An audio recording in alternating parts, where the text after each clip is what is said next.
أعوذ بالله من الشيطان الرجيم ومنهم من يستمع إليك حتى إذا خرجوا من عندك قالوا للذين أوتوا العلم ماذا قال آنفا أولئك الذين طبع الله على قلوبهم واتبعوا أهواءهم والذين اهتدوا زادهم هدى وآتاهم تقواهم.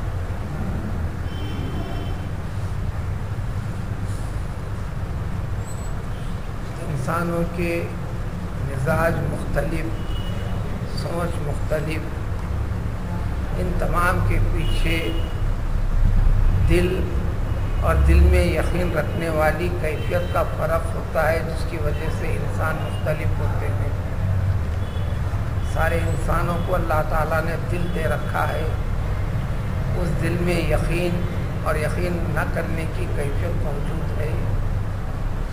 یہ نہیں کہ کسی کے دل میں یقین رکھنے کی کیفیت ہے، کسی کے دل میں نہیں، ایسا نہیں، لیکن اس سے استفادے کی کیفیت اختیار اللہ تعالیٰ نے انسان کو دے رکھا ہے. بعض لوگ وہ تھے، سورہ مدنی ہے، مکے سے ہجرت کر کر آ جانے کے بعد مدینے میں عملی طور پر پوری طرح نبی کریم صلی اللہ علیہ وسلم، صحابہ کرام رضوان اللہ تعالی علیہم اجمعین، اس میں مدینے کے لوگ ہیں جو انصار کہلاتے ہیں، مکے کے لوگ ہیں جو مہاجرین کہلاتے ہیں، دین کے لیے ہجرت کر کر آئے ہیں. تیسری بات ہے کہ مکہ فتح ہونے تلک جس طرح نماز فرض تھی، روزہ فرض تھا، زکوٰۃ فرض تھی، حج فرض تھا، جہاد بھی فرض تھا.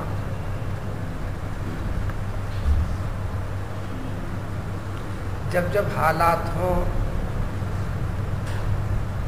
اللہ کے وحی کے بعد پیغمبر صلی اللہ علیہ وسلم نے جہاد کا اعلان کر دیا ہو، تو کسی کو اختیار نہیں تھا کہ چاہے تو میں اس میں شریک ہوں، چاہے تو میں شریک نہ ہوں. یہ اختیار بھی نہیں تھا. دین کے ہر معاملے کے اندر یہی حکم ہے، فرائض کے حد تک. رمضان کا مہینہ آ جاتا ہے، مسلمان زندہ ہے، حکم ہے اللہ کا فمن شہد منکم الشہر فلیصم. رمضان کا مہینہ اس کو مل گیا، سادے سیدھے الفاظ میں رمضان کا مہینہ آ گیا، مسلمان باحیات ہے، وہ مسافر نہیں ہے، وہ انتہائی بوڑھا نہیں ہے، وہ بیمار نہیں ہے، تو اس کے اوپر روزہ رکھنا فرض ہے، چھوڑنے کا اختیار نہیں ہے. اسی طرح نماز کے بارے میں بھی یہی حکم ہے. جب نماز کا وقت آ جاتا ہے تو نماز کی فرضیت اس پر ہو جاتی ہے. اپنے اختیار و مرضی سے نماز کو چھوڑنے کی اجازت نہیں. اسی طرح جماعت کو چھوڑنے کی بھی اجازت نہیں، جو سوچ کر کے میں بعد میں پڑھ لوں گا، یہ نہیں. چھوٹتی ہے تو پڑھنا ہے. جو اس کے خلاف کرتے ہیں وہ گناہ ہے. روزہ چھوڑنا گناہ ہے. روزے کا انکار کرتا نہیں، چھوڑتا ہے تو فاسق ہے. نماز کا انکار کرتا نہیں اور پڑھتا بھی نہیں، فاسق ہے. زکوٰۃ فرض ہے، انکار کرتا نہیں، انکار کرتا ہے تو کافر ہے. ان بنیادی چیزوں میں سے ایک چیز کا بھی انکار کرتا ہے تو کافر ہے. الغرض مدینے میں احکام شروع ہو گئے، توحید کا سبق شروع ہو گیا.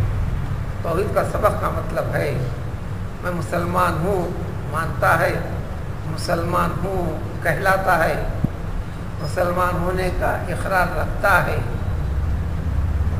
تو پھر اسلام کے اوپر باقی رہنے کے لیے جو شریعت دے دی گئی، طریقہ بتا دیا گیا، عبادات کی شکل میں، معاملات کی شکل میں، میل ملاپ کی شکل میں، کاروبار کی شکل میں، ان ساری کی ساری چیزوں کے اوپر لازمی طور پر اپنے اختیار کو ختم کر کر اس کی طرف مائل ہونا ضروری ہے۔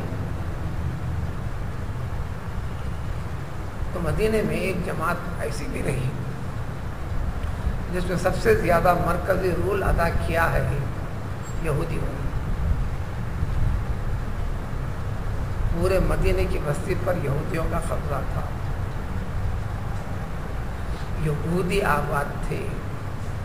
اس سرزمین کو تورات کی علامتیں دیکھ کر کے آخر الزمان پیغمبر صلی اللہ علیہ وسلم کے قیام کا مقام یہی ہے۔ اللہ کی مقدس کتاب تورات میں جو نشانیاں بتائے گئے تھے، تحقیق کر کر اس کی بنیاد پر مخلص نیت کے ساتھ کہ پیغمبر آخر الزمان علیہ السلام کی آمد کے بعد ہم ان کا استقبال کریں گے، ان پر ایمان رکھیں گے، ان کا ساتھ دیں گے، ہم پہل کریں گے، آگے بڑھیں گے۔ اس طرح کئی نسلیں گزریں۔ ان کے آبا و اجداد نے اس عنوان سے مدینے کو قائم کیا تھا، اس کا نام رکھا تھا بستی کا یثرب۔ نبی کریم صلی اللہ علیہ وسلم کے آنے کے بعد کہا کہ جب یہ یہودی اسلام کے لیے ایک درد جان بن گئے، اسلام کو کمزور کرنے کے در پہ پڑ گئے، اس کو ختم کرنے کے لیے اندرونی خفیہ چالیں چلنے لگے، اور یہ مسلمان کے لیے، اسلام کے لیے، دین کے لیے اس چیز کی اجازت اسلام دیتا نہیں، حتیٰ کہ ہر چیز میں ان کی مشابہت تک بھی نہ ہو، اس کا نام بھی بدل کر المدینہ رکھ دیا، المدینہ الطیبہ، المدینہ المنورہ۔ پھر حکم بھی جاری فرما دیا، لا تقولوا یثرب وقولوا طیبہ، تم اس کو یثرب استعمال میں بھی مت کرو، تو اس کو استعمال سے بھی خارج کر دو۔ تو اس طرح ایک منافقوں کی جماعت پیدا ہو گئی، کیونکہ کھل کر مخالفت کرنے کی کوئی گنجائش نہیں رہی۔ تعداد کے لحاظ سے، طاقت کے لحاظ سے، قانون جاری کرنے کے لحاظ سے مسلمانوں کا غلبہ ہے۔ کھلم کھلا مخالفت کرنے پر خیریت نہیں ہے۔ لہذا ایک بڑا فریق اسلام لایا، ظاہراً دل میں یہ رکھا، مسلمان کہلا کر مسلمانوں کے ساتھ اٹھ بیٹھ کر ان کے دلوں میں شکوک و شبہات کو بڑھاتے چلے جائیں، عملی طور پر دین کو کمزور کرتے چلیں۔ وہ سلسلہ جب سے آج تک بھی موجود ہے، ساری دنیا میں اور یورپ اسی طریقے سے اس مشن کو چلاتے ہوئے برابر موجود ہے کہ عملی طور پر مسلمان کمزور ہو جائیں، مادیت، دنیا پرستی، دنیا طلبی عملی طور پر ان کے اندر پیش کر دی جائے۔ جب ظاہری طور پر اسلامی ریت روایت، اسلامی رنگ سے ہٹتے چلے جائیں، تو پھر دیگر چیزوں کے اندر بھی کمزوری پیدا کر دی جائے۔ اس طرح اس دین کو مغلوب کیا جائے، ختم کیا جائے۔ یہ تدبیریں برابر جو پہلے تھیں وہ آج کی تاریخ میں بھی ہیں۔ اس جیسے منافقین کے تعلق کا ایک پہلو کا آج کی اس آیت میں تذکرہ ہے،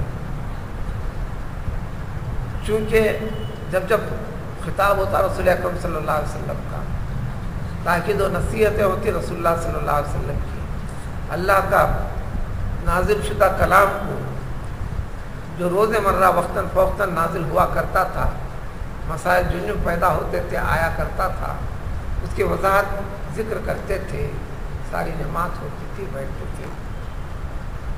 منافقین کو بھی دلی کراہت کے ساتھ صحیح ظاہری طور پر ثبوت دینے کے لیے بیٹھا کرتے تھے۔ تو لہذا ان جیسی کیفیتیں پکے مومن کے اندر ہونا نہیں، یہ عادت و اطوار منافقوں کی عادت ہے۔ رسول اکرم صلی اللہ علیہ وسلم جب تک بحیات تھے وہی کا سلسلہ تھا، آپ کو تو نام ہر ایک کی حالت کو اللہ تعالیٰ بتا دیتے تھے، لیکن ظاہر نہیں فرماتے تھے، وجوہات وضاحت کرتے تھے۔ یہ کیفیت قیامت تک بھی رہیں گی، کہلانے والے مسلمانوں میں شکل میں مسلمان، چال چلن میں مسلمان، کہلانے میں مسلمان، حقیقت میں اسلام اسلامیت کا رنگ ان میں نہیں، اس کے باوجود حکم دے دیا گیا تم یہ کہہ سکتے ہو یہ منافقانہ چال ہے، یہ منافقانہ فکر ہے، یہ منافقوں کا طرز زندگی ہے، لیکن تو منافق ہے، یہ فیصلہ دینے کی کسی میں طاقت نہیں، کوئی نہیں کہہ سکتا۔ نماز کی جماعت کو ٹال کر بعد میں پڑھنے کی عادت ڈالنا یہ منافق کی عادت ہے۔ نماز کو سرسری ہلکی پھلکی پڑھنا منافقوں کی عادت ہے۔ اذا قاموا الی الصلاۃ قاموا کسالی، نماز میں کھڑے تو سستی کے ساتھ ادھر مٹکتے ہوئے، ادھر ٹہلتے ہوئے، ادھر ہاتھ پھجاتے ہوئے، ادھر توجہ کرتے ہوئے، ادھر توجہ کرتے ہوئے، کیونکہ بارگاہ خداوندی میں اپنے آپ کو پوری طرح داخل نہیں کیا۔ اور جب سمجھ میں آ جائے، اس لیے قرآن بار بار پڑھنا سننا سمجھنا ضروری ہے کہ ہماری اپنی زندگی کے اندر کہاں کوئی خرابی ہے تو مومن کو ایمان میں پختگی پیدا کر لینے، اصلاح کر لینے کے لیے ہے، اور پھر مومن کو غیر مومن اور نفاق کے اندر فرق بھی واضح ہو جائے۔ جو مومن رہے گا، اللہ کا خوف رکھے گا، اپنی اصلاح کر لے گا، منافق اپنی منافقانہ چال میں چلتا جائے گا۔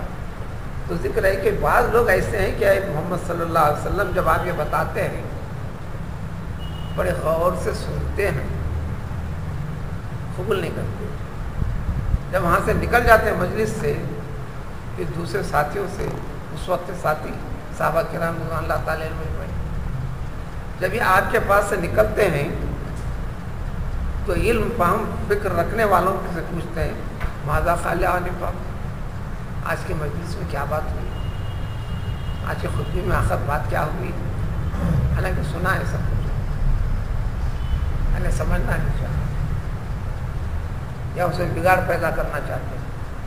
اس جیسی کیفیت ہر وہ شخص کرے گا جس کے دل کے اندر ایمان نہیں داخل ہوا، یعنی قلبی اعتبار سے ایمان کو قبول نہیں کیا، تو اللہ فرماتے کہ یہ وہ لوگ ہیں کہ اللہ تعالیٰ ان کے دلوں کے اوپر ایک چھاپ لگا دی ہے، یعنی صحیح بات سن کر ہاں ہوتے رہتا، عمل کی طرف اپنے آپ کو مائل نہیں کرتے، دل قبول نہیں کرتا، یعنی دل کو اچھا نہیں لگتا۔